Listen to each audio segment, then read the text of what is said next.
Hey, welcome back, everybody. You're listening to or watching Business Casual Basketball. Glad to have everybody back on the mic this afternoon.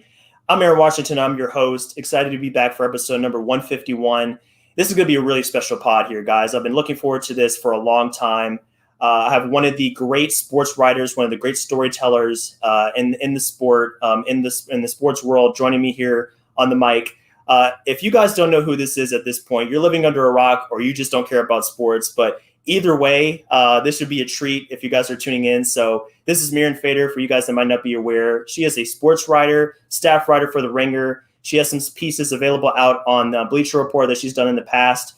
Really incredible storyteller, really talented. And she has a book that's going on sale in just under a month here now, which is really incredible. This has really come up fast. But her book is called Giannis, The Improbable Rise of an NBA MVP, which is really cool. And I'm going to try to screen share for you guys so you can check out exactly what I'm talking about here. Let's see if this is going to work for us. So I'm going to hit the button. I'm going to do share screen, and let's see if this is going to work. So, yeah. Is this up on your end, Aaron? Can you see this? I am not, but window. Let's do this. Share. Okay. Okay, here we go. Here we go. Perfect. All right. So, this is going to be the page where you guys can purchase this book, the Mirin's book that's coming out next month. So it's going to be available for a Kindle version, hardcover version, if you guys want to look at this. And it's published by Hatchet Books. So August 10th is the release date. So if you guys want to check this out, I highly recommend it. Especially now that we see Giannis on this incredible tear in the finals. The timing is just perfect to pick up a book like this and to see where he started, how he got to this point, and who have been some of his big influencers and like what he's gone through to get to this point on his journey. So definitely be sure to check that out if you really want to see what Mirin's been up to. But yeah, in any case, excited to have you on. I'm really just excited to kind of get your thoughts on what this has been like to publish this book, get this out, author it. Before we get started, I wanted to ask you this. I was watching, I think it was game 1 of this series back like last week. And at the beginning of the game in the first quarter, Mike Breen shouted you out on the broadcast and said, there's an autobiography of Giannis coming out by Mirin Fader. I was like, wow, she's really made it if she's on the NBA on ABC broadcast. How was that? How did that feel for you? And were you aware that something like that was coming? Did it just kind of hit you out of left field? Well, first, I just want to say thank you so much for having me, and just Absolutely. What a beautiful introduction. I'm grateful, and thank you for sharing the book. That is just so awesome. So thank you for having me, and thank you for sharing. Yeah. I had no idea that this was going on. I actually, I was at my parents' house. I cooked them dinner. We're all Bucks people now. And, we're watching the game, and Mike Breen says, there's a new biography. And I turned to my mom. We're like, could there be another one? We're just thinking, talk about me, right? Yeah, we were just like, oh my God, because I have no connection to Mike Breen. I have no communication whatsoever. And then we were like, oh my God, he actually said my name, and then pronounced it correctly, which was the other thing. And so then I was just stunned. I'm still stunned. I can't believe that ever happened. And it's just so strange and very cool. And I'm grateful, but totally shocked. Oh my gosh. I'm sure I would still be in shock, just like you are. Yeah. Like that. Did that really happen? That must have been some kind of dream or something. Right. And then the internet was kind enough to capture it for me, because I was like, no, I want to hear it again. And then they, people, I'm just like, oh my God, you guys, thank God you guys know what you're doing on the internet, because I don't. So that's Twitter for you. A clip will come out, a highlight will come out, and they'll share it 10 seconds later. I'm like, I don't know how you guys do that wizardry, but that's super cool to me. Yes, exactly. I love that. And I actually know, for everybody that's on this podcast, I know Mirin from previous interaction in SBC 2020. That's another course that's coming up that I can brag about all day long. It's coming up next month in Las Vegas this time around. But I remember you telling us about some key notes that you keep in your mind when you're writing this book or when you're doing your pieces. Talking about microwave stories and but feature stories are the gateway into athlete's mind, and you're really trying to get to their soul in an hour. Just things like that. Some of the lines you shared with me, I still have all the notes on my laptop because, that experience was incredible for a lot of reasons. But Yeah, I'm really glad that you're here and able to share your time with us. So before we get into the formal content, there's just a few sponsors for Unwrapped Sports that I like to shout out. They have some things like promo codes and things like that. So on the ticker at the bottom, there's going to be teespring.com/store/unwrapped. That's where you guys can get some of our products like apparel, accessories. Like I have my shirt on today, Business Casual Basketball. If you want to support us, we really appreciate your contributions if you feel up to do that. So that link is going to be down there at the bottom if you guys are interested in doing so. We also have a VIP program available at patreon.com/unwrappedsports. So if you guys want to get involved in our network on a deeper level and you want to see some of the things we have available for you guys, you can be entered to win some memorabilia and things like that. Be sure to check that out. We have 3 tiers of VIP that you guys can join and partner with us as we continue to bring the best sports content that we can to your ears and to your eyes. MyBookie.ag is also a sponsor for us. They have a code USN100 they've provided us to give to you guys. That's going to be a 100% sign-up bonus. So if you guys are doing it for the first time and you want to dip your feet into the water of betting, that's a great way to do it. With NBA, whatever sport you're involved in, that code is going to be available for you guys if you want to get involved. And then lastly, we have RX Hemp is a sponsor for us. So RxHemp-USN is the code they've given us for 10% off your entire order.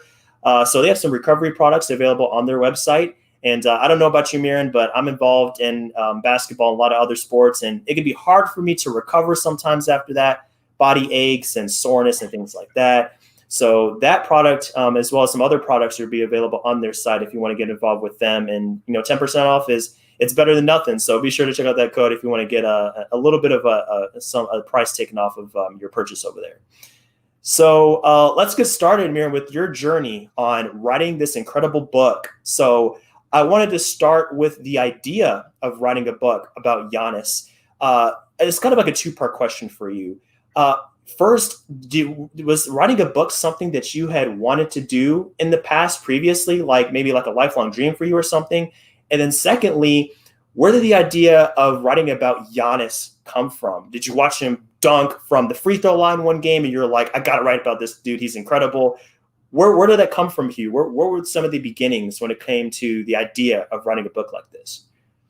Yeah, I definitely was somebody that wanted to write a book for a really long time, but, trying to find like the right subject and the right, publisher, and like you have to get a literary agent. It's like this whole process that was just like, I didn't know how to do, first of all, and I didn't know anyone. So, every time I would try to reach out to a literary agent and say like, hey, I have this idea, they'd be like, I like you, but you're too young, or I like you, but you're this, or I like you, but I don't like the idea, or the idea is not going to sell. So it seemed to me this like impossible combination between like interesting human story / idea, but it has to be like sellable enough that somebody's going to want to like represent you and you sell the book.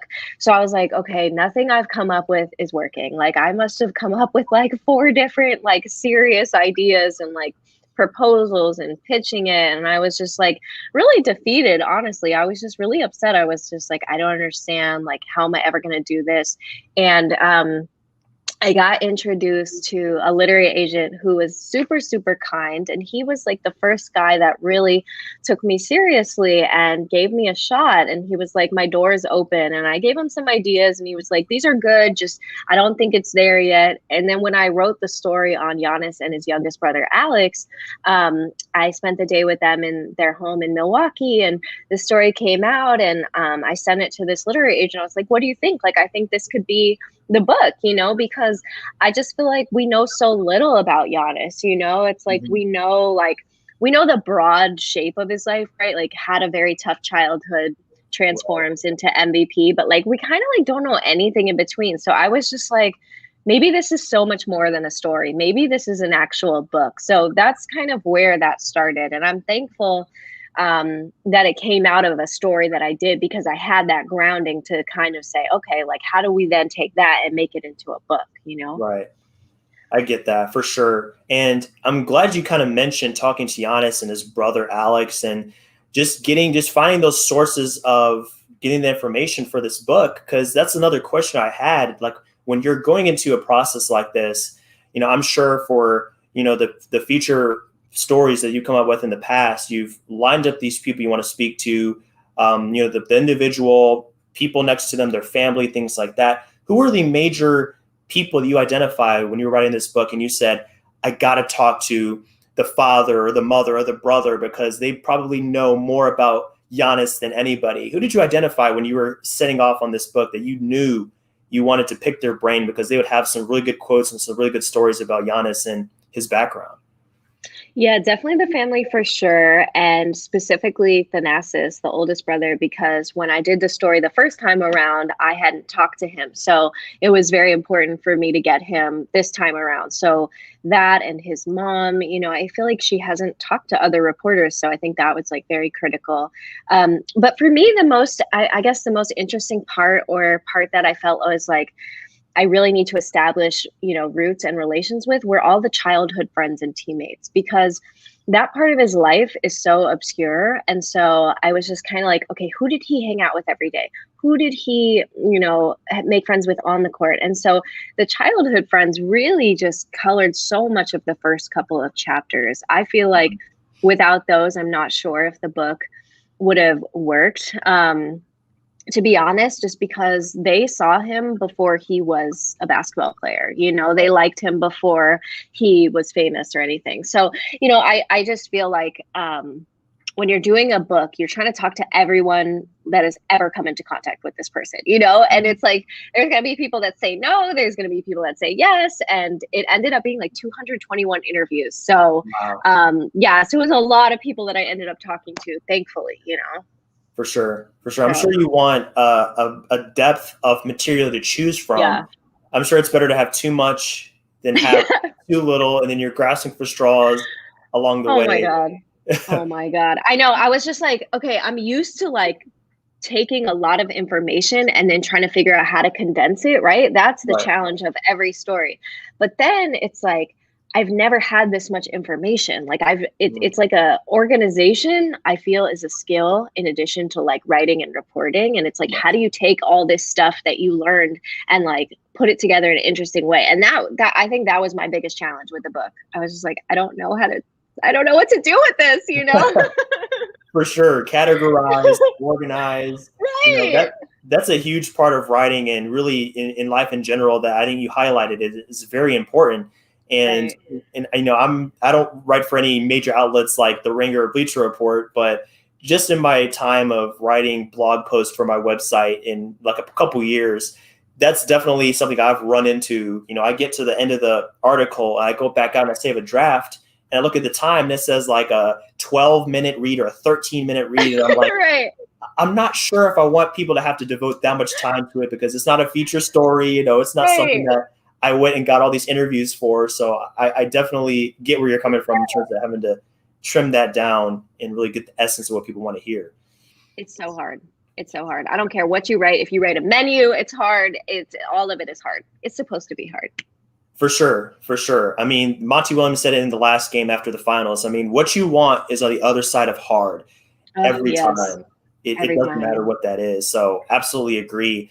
And I'm glad that you really went back to the beginning of Giannis's development as a person, first and foremost, because I feel like when you go and you listen to these broadcasts, they say Giannis and he grew up in Greece and his family was selling trinkets on the streets of Greece and things like that. You hear that all the time.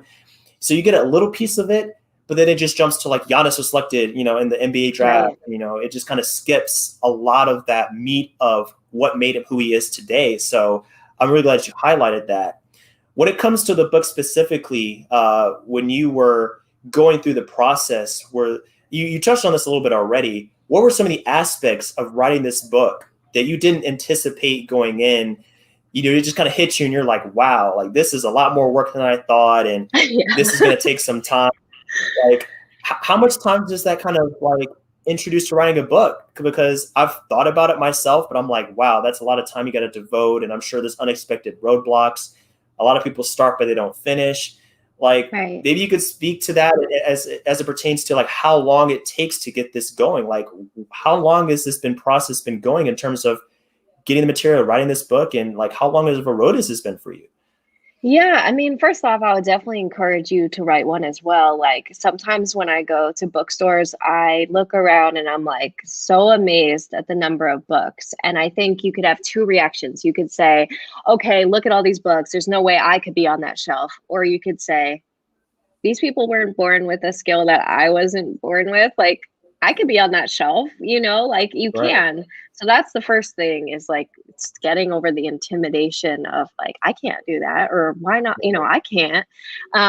But incredibly time consuming, doable, just, you have to be committed. I think what made this so hard for me is that usually people get like 2 years to do a book, but I only got 1 year because we weren't sure like if Giannis was gonna stay or leave. And as you know, the book is coming out very soon. And at the time that I got the book deal, we didn't know he was gonna stay. So Mhm. it was meant to come out at this time, not because we predicted some finals appearance. We just thought he was gonna be in free agency and this would be perfect. Mhm. So given that I had like half the time that somebody normally has, and my publisher actually put me on like a 20,000 a word month deadline. So normally my process is, that's a lot of words. I know. Normally my process is like, I like to report everything and then I like to write, because it's just Mhm. like we just talked about, like there's so much organization. Like, how do I just go from A to B to C? Yep.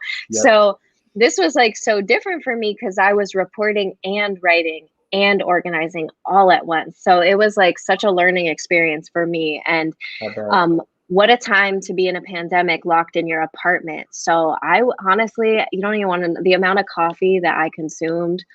I would just work all day and all night and right here on this table. And I would just call people at 6 a.m. my time in Los Angeles because people in Greece, there's the time difference. And Mhm. um, but I think like if you love to report and write, it's something that no matter how long it takes, no matter the time commitment, like it is totally doable. It's Absolutely. just being organized.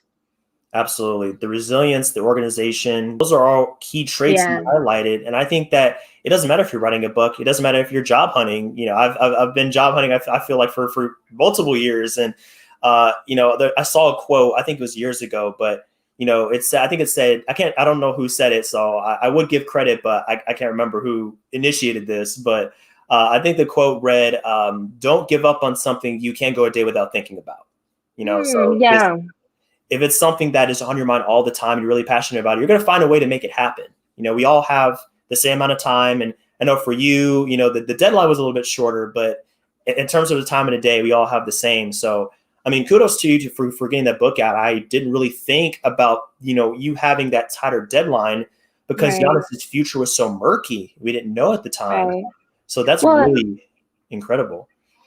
thank you. I mean, I was just gonna say, and also like all the book proposals that got rejected, all of the literary agents that didn't, you know, think that I had a book in me. So it's all, life is like all about finding like the person that sees you, whether that's work or outside. Like I'm Mhm. not gonna be for everybody, but I found one literary agent, I found one publisher.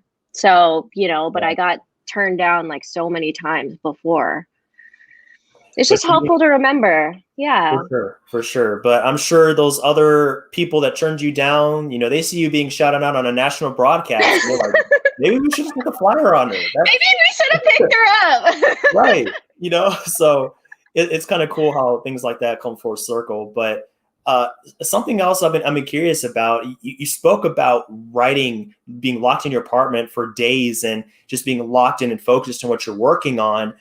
I'm sure that you ran into this issue, as a lot of writers do. Pretty much every writer's block. It's not a matter of when, it's not a matter of if, but when it's going to happen. So when it struck for you, when you encountered a time where you're like just going through, and then all of a sudden you just hit a roadblock where I'm like, I'm not quite sure how to continue this thought process.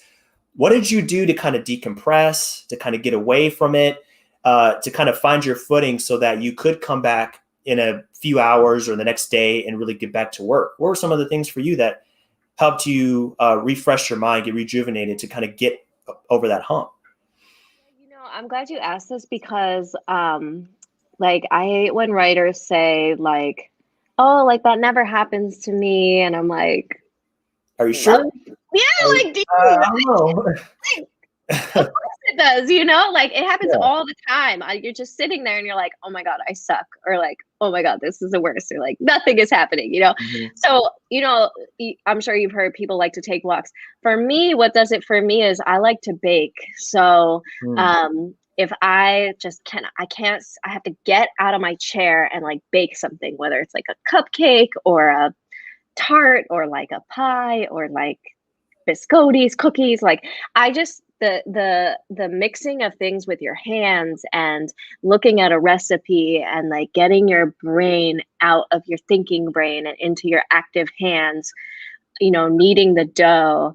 It unlocks something for me. It makes me feel, first of all, it makes me feel calm because when the writing isn't coming, you feel anxiety. And when you feel anxiety, you can't, like, the answer does not occur to you because you're panicked and you're beating yourself up or you having negative thoughts. Um, you're frustrated that you're sitting and putting in the work and you can't seem to like get it done, right? But Mhm. when I literally get up, you have to change locations and I go to the kitchen and I knead the dough and I'm just like thinking, and maybe some parts of the story do come into my head and maybe I start thinking and then okay, maybe this isn't working, or maybe the lead should be this, or like actually I think this is why that's not working. These things just come to me while I'm moving my hands and doing the recipe. Mm. Or sometimes I'm like doing the recipe and I don't think about it at all. And I just, you know, I'm just lost in the recipe. And then I come back and some part of me is calmer and able to try again. So I would just advise like finding the thing that you like. Some people, it's like an exercise thing. For me, it's baking. It's like finding that other activity that you can do where you don't feel pressure to be good at it. Like that's the Right. only thing that I advise is like make your like writer's block activity be something that you don't feel pressure to be amazing at. You know, it's not about how Mm. you do, it's how it makes you feel. Right. So That's some great advice. I love that. I mean, I can't relate personally to the baking aspect because I feel like that probably give me more anxiety because I have no idea what I'm doing. But but I love that. I love that. Yeah, It's crazy how the mind works. Like you get I so know. involved and devoted to something, and you know you're doing really well. Because I feel like sometimes with writer's block, it's like right after you just churn out 5,000 words or something, you're like, this is great, and then out of Right, nowhere, it hits you.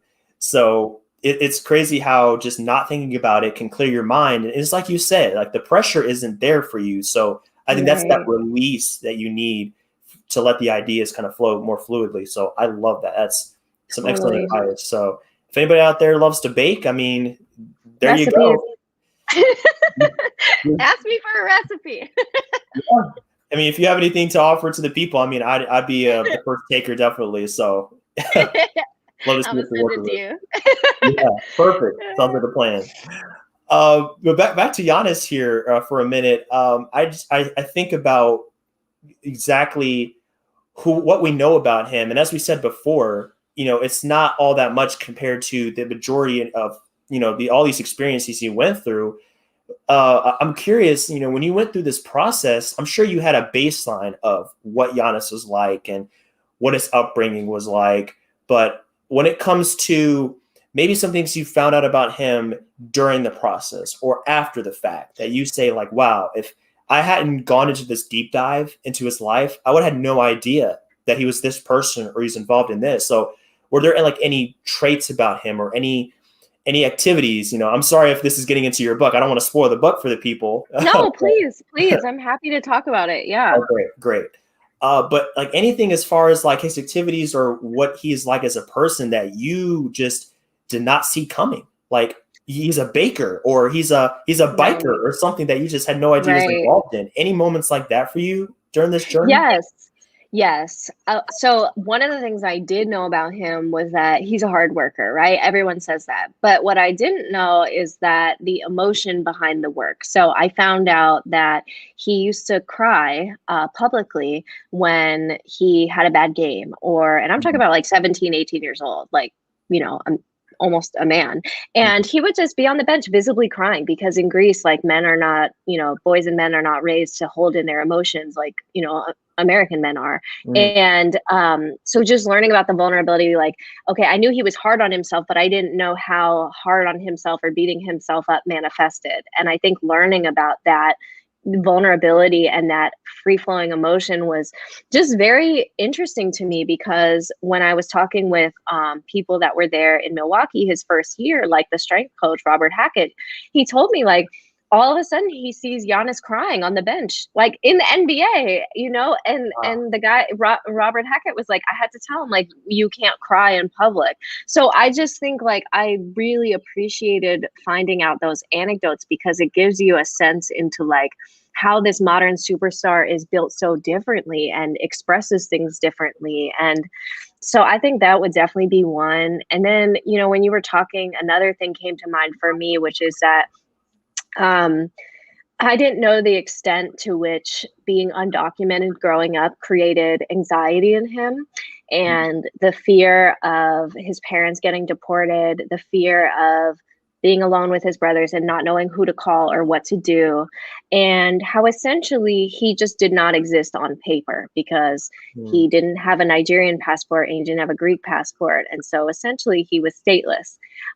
So I actually just, looking at the process of how the Greek government completely dragged their feet on getting him citizenship papers is so important, because I think his story has been framed as like this fairy tale where he was poor, then he got papers, then he ascended to the highest ranks in America. But like that does not cover all of the awful ways he was treated and the way that he was not given a chance to have equal opportunity for 18 years of his life. Wow, that's really incredible. Those are some facts about Giannis that it makes sense when you're trying to you're putting together exactly what makes him who he is today. And, we see the finished product of these people, but, we got to understand that it's their prior circumstances and situations that make them who they are today. And, you talking about Giannis showing this emotion during and after games, it got me thinking. I think that's something that I think it's an indictment on American culture when it comes to expressing emotions, because I thought about two other NBA players that in the past years have been shown to have emotion. I think it was Rudy Gobert and Karl Anthony Towns. I think when it came to their inclusion or actually omission from their All-Star game, and you see them just showing emotion. And I remember that Draymond Green went on Twitter. I think it was the day after or the day of. I think it was like Rudy Gobert had cried a little bit, like I think because he didn't make the All-Star team. And this is when he was like winning Defensive Player of the Year. So I mean, I'm sure for him it was quite disappointing.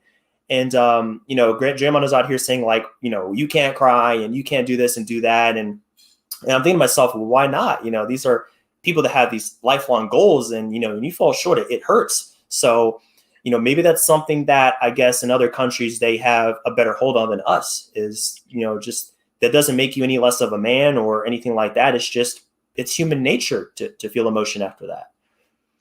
Yeah, and I remember that as well. And like I think like being a woman sports writer, I don't know if like that is why some of these men feel like comfortable talking with me about those things. Like I don't know if that's it or what it is, but I'm just like glad to show more vulnerable sides of these men, because I feel like they're not given space to do that or be that, which really just sucks in general, like as a human. Like I can't imagine how you feel like growing up in a world that says like that's not okay to act like that, and so I just really enjoy writing about those things, even if they're painful. I just think it's important because it's like oftentimes we just deny the humanity of athletes as if they're not people, as if they don't have desire and dreams and fears. And if doing this has taught me anything, it's that being famous like does not shield you from pain at all. Exactly. Yeah. At all. It can be worse when you're in that position. Yeah. Absolutely. Well said. And yeah, it's just really incredible, like how much we really don't know about these athletes behind the scenes. And this, I mean, your work and the work of other great writers, in this space, this is part of the reason why, sports and sports writing is so cool to me. I try to read multiple articles a day, at least 3, if not 4 or 5, because I want to know more about these people. I want to know more about teams, because I think when you know more about, it doesn't matter if it's more about a sport, more about a person, it's easier to get invested in it, and it makes you love it even more when you know what you're rooting for, what you're supporting. I'm sure for you, now that you know about Giannis's journey, now that you see him on the biggest stage, and he's putting up numbers not seen since LeBron and Jordan, it's like, wow, I know about what he went through to get here. This is even more special. And I think you said earlier, like, you're almost like a part of that Bucks, like, I'm not gonna say bandwagon. That's almost like a disrespectful. Oh, I am. Like, I'm part. What I say, I almost feel like you just jumped on halfway through, even though you've been, you've gone through this journey with Giannis kind of in the back end. But yeah, it's really incredible to see, what some of these people have gone through. And it makes you even more excited to see them play and to see them perform, because what got them to this point, what makes them so special away from the court.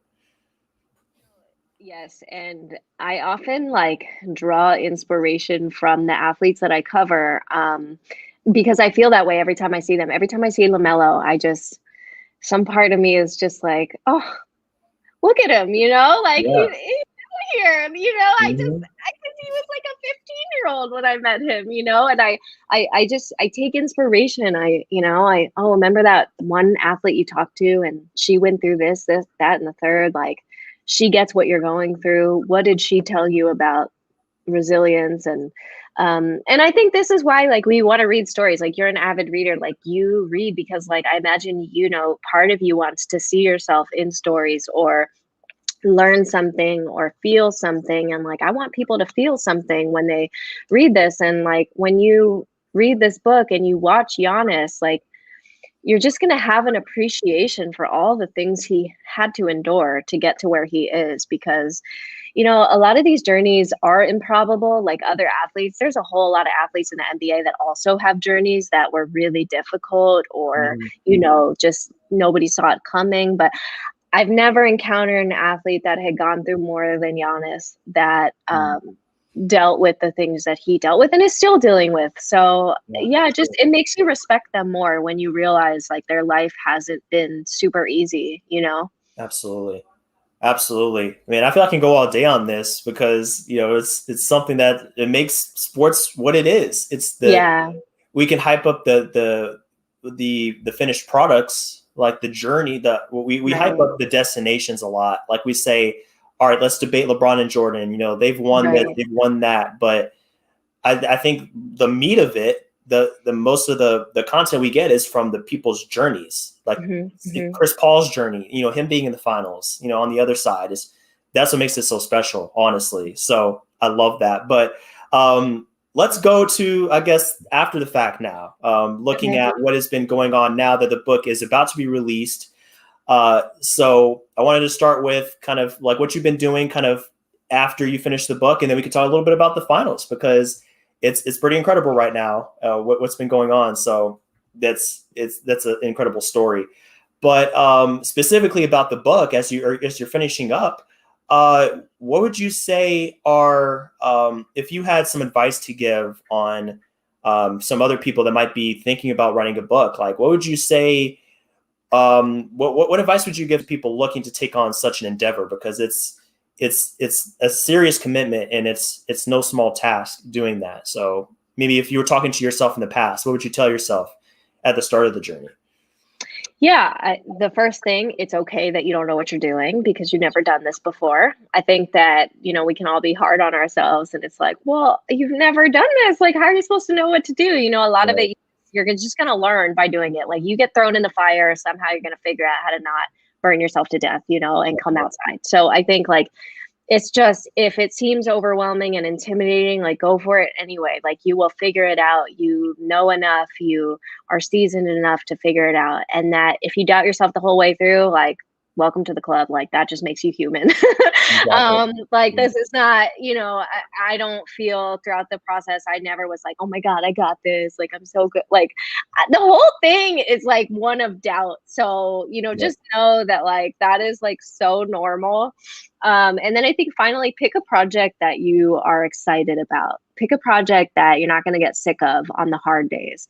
Because there are days where you're like, okay, I suck. Like, I can't do this. But I still love his story. I still am fascinated by it. I'm interested. Don't just do a project that, either comes to you and you think, I gotta grab it because I'm never going to get an opportunity again. I understand that. I've been through that. But there will be opportunities, and you don't have to grab the first idea that comes to you if you're not into it, because you're the one that's going to have to sit there day after day working on it, not anyone who gives you an idea. It's going to be you and you. So, make sure that you're doing something that you're excited about, because like, this is your work. This is your name on it, Exactly. That's some really great advice, man. I'm glad you shared that.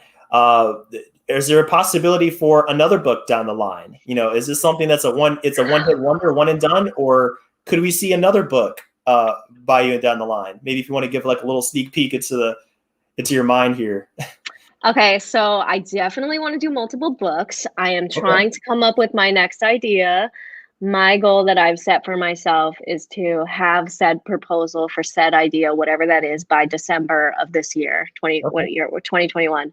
So if anybody's got an idea for me, let me know, because I am hunting for ideas, and I've got a couple, but I'm like, I don't know, like, is this good?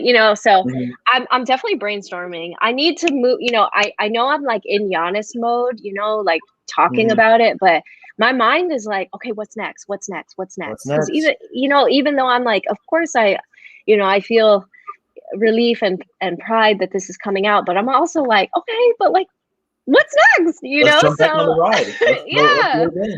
Yeah. So definitely, if you think of anything, let me know. For sure. I got ideas popping up left and right. There you go. There you go. Promising, I'll shoot it your way, for sure. But yeah, that's really incredible to hear that. It's really cool to hear that this won't be the last entry. That there'll be more on the horizon once this is out.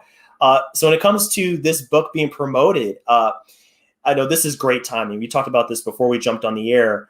The fact that Giannis is having this run, I mean, honestly, it might go down as one of the best finals performances in history. He's putting up numbers not seen since the greats of the game, breaking barriers and just breaking records. It's really cool to see. Do you feel as though the press for your book, the popularity of your book, I've seen you appearing on some other podcasts and some other projects. Do you feel like that's been heightened by the fact that the Bucks are super relevant? Giannis is super relevant. Yeah. Like, they're some of the most relevant people in the NBA right now because they're on the biggest stage. Is that something that's you feel has aided your book as you go about marketing it, as opposed to if they were at home, sent home in the second round again? Yeah, 100%. And that's why my publishers get me out there, and it's like, do more. My mentor's like, you should be more visible, because I'm just like not everywhere. Yeah, and I'm just like, I'm used to being behind the scenes, it's nerve-wracking. I'm not used to, getting attention. That's why I like being a journalist. I don't like being the story. So it is super weird. But for sure, I mean, if they win the championship, that obviously helps me. And it's also just like, he's just super relevant right now. And the book is marketed to people that know nothing about basketball as well. Like, even if you don't know anything about him, like, you might watch him in the finals and be like, oh my God, he seems like such a lovable guy, like the Tinkle thing. And then, then you see an announcement, there's this book, you might think like, okay, like, let me read that. So, just personally, I feel lucky, as I said, when we wrote this, like, nobody ever thought like, oh yeah, they're gonna like be in the finals. We just thought he was gonna be in the press for the free agency thing. So it's definitely, I feel grateful, and whatever happens, I think at least the narrative has shifted for Giannis in terms of, like, I know you remember a bit earlier in the playoffs where he was catching major heat and just a lot of Giannis slander, and he's just come back with such resilience. So I think that like totally 100% helps the book. Absolutely. I mean, I think that has gone and it's spread to the whole team because that's Yeah. been their whole theme in this playoffs. I had a guy named Rohan on my podcast. I think it was last week, and we kept on going back to that point about resiliency and Yeah. perseverance because there were multiple times during the playoffs, against Brooklyn, especially where it's like, well, this is it.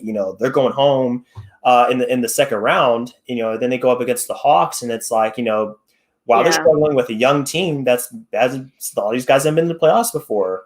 So I saw the slander. I saw the questions about Giannis and his free throw shooting and things like that. And it's really incredible that this team has been able to withstand all of the setbacks when it comes to the adversity, when it comes to all the criticism, because, of course, once you get to the playoffs, it's 100 times worse because that's where people expect you to elevate your game and be better. So it's really cool to see them have this run. And, of course, Giannis specifically. And I think part of the reason why he's been able to deal with this so much, and it goes back to what you've been writing about, Mirin, it's his story and what he's been through. I'm sure that he's thinking to himself right now, he's like, compared to what I went through in my childhood and just knowing where I get my next meal from or just things like that. So it's so intense. Now being booed and people mocking him for his free throw routine, I'm sure it doesn't seem as bad, when he's gone through the fire to this point. It literally does not bother him. Like, that's why you see him, like, I have never, not like casual, but like I have never seen somebody act so casual after airballing a free throw. I'd be like tomato red, like, I just like lose my mind, just like, oh my God, can I hide? Like just the unshakable confidence because like you said, he's been through worse. So like, what does a meme of a purse of, oh, Giannis not in his bag, whatever, like it doesn't, it's just stupid. I also think like he's just not on social media like that. I know he has some pretty funny like videos and stuff, but he really just, all he cares about, what does my mom think about me? What do my brothers think about me? Am I being the best example for them? Am I doing everything I can for my team? Like everything outside of that is like very irrelevant to him. It's refreshing. It really is. Like you see athletes that always have something to say, that it seems like they care so much about what the people are saying. It's like when one comment comes out, they snap back. I won't name names. I have someone in mind that does it all the time. I snap back to every comment, and I've talked about it in the past. And I'm sure some people can guess who that is. But it, like you said, it is refreshing to see Giannis, and he's like, "Hey, this is who I am. This is what you're gonna get." I'm not the best shooter. I'm not going to be Steph Curry. I'm not going to do that, but I'm going to, make incredible blocks, which, by the way, just speaking on that for a second, what a play. The block that might replace LeBron as the block from now on. Like, I think so. It was that incredible. So, I mean, just thinking about what he had to do in that instance, and it's less than a second to react. I highlight the fact that if you look at it in slow motion, like when Booker threw the pass, like Giannis was still guarding him, when the ball was in the air. So like, how do you do that? So like, it's just really incredible. That's why he's the Greek freak. I mean, that's where the nickname comes from. He does things that almost no one else can do. It's special. You can't teach it. You can't. You really cannot teach. Yeah. So it just goes back to his journey when he's done to get here. And people talk about all the time. It's like, when he has a down performance, he'll get extra shots up. You have to lock him out of the gym. I don't know if you highlighted that in your book, but I think I remember hearing on a broadcast that people had to keep him out of the gym. It's like, you can't come back today. You've had your fill. Right. We need you we need to protect you from yourself because you're taking it too far. That's something about the greats that I love to see, is that they care so much about being the best version of themselves in the basketball court that they can't get enough. It's super encouraging. It's super inspiring for the next generation, which that's a whole other aspect I don't think we talked about yet. It's like the influence on younger players. I love that. I love that he's setting a great example for people like that. And I think some of those people, after reading your book, they're going to know about him. And I think they're going to be motivated to push through whatever they're going through so that they can be great basketball players one day, or just great individuals. So I love that aspect about your book coming out and about Giannis's journey. It's so cool. Yeah, I interviewed Jalen Green for the book because I wanted to find out, like, does the next generation look up to Giannis? And he was just like on the court, off the court. And he said that Giannis was one of the reasons he went to the Philippines. He's half Filipino.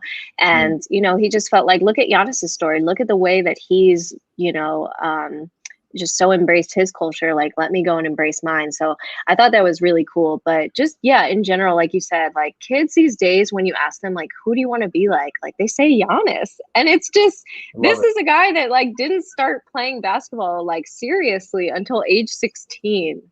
So, you know, it's just, look at his body rookie year. Look at his body now. Like, work ethic can really change a whole lot. A whole lot. And I feel bad because I have a friend of mine. He was on the Giannis bandwagon from day one.